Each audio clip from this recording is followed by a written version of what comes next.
అందరికీ జై భీమ్. మీ అందరికీ తెలుసు, నేను ఎప్పుడు కూడా ఎన్ని సందర్భాల్లో మాట్లాడినా కూడా ఏ ఒక్కరి గురించి నేను వ్యక్తిగతంగా ఎప్పుడూ విమర్శలు చేయలేదు, నేను చేయను కూడా.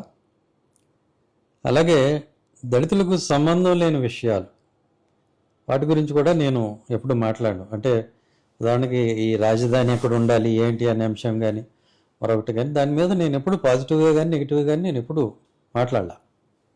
మన సంబంధం లేని విషయాలు మనం ఎందుకు మాట్లాడాలని, అది ప్రభుత్వం ఎలా అనుకుంటే అలా చేస్తుంది. కానీ దానిలో దళితులకి ఇంత మేలు ఉంది, ఇలా ఉంది అని ఎవరన్నా చెప్పి కన్విన్స్ చేస్తే దానికోసం నేను మాట్లాడగలను, అంతవరకు.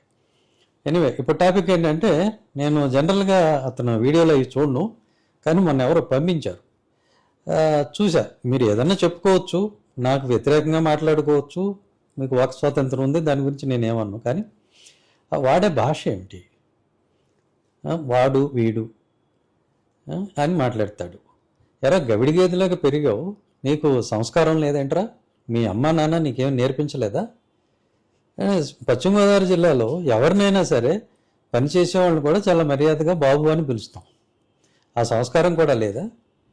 వాడు వీడు హాఫ్ కోటు నీకేంట్రా, నేనేం వేసుకుంటే నీ సొమ్ములతో కొనిచ్చావా?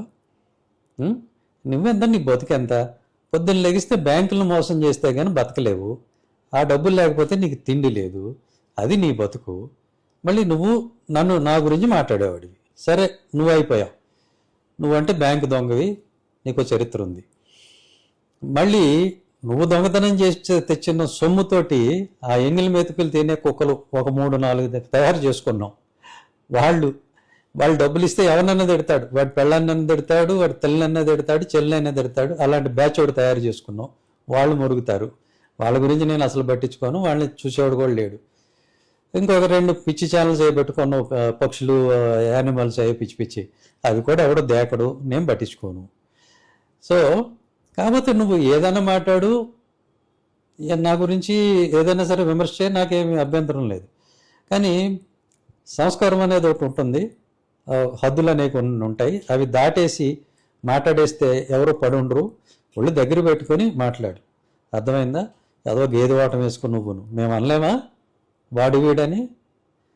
నువ్వెంత, నీ బతికెంత, నీ దొంగ బతికి మళ్ళీ నువ్వు నన్ను అనేవాడివా? అడు ఒళ్ళు దగ్గర పెట్టుకొని మాట్లాడి ఈసారి మాట్లాడినప్పుడు, లేకపోతే ఇంకా చాలా గట్టిగా తిట్టాల్సి ఉంటుంది. Take care.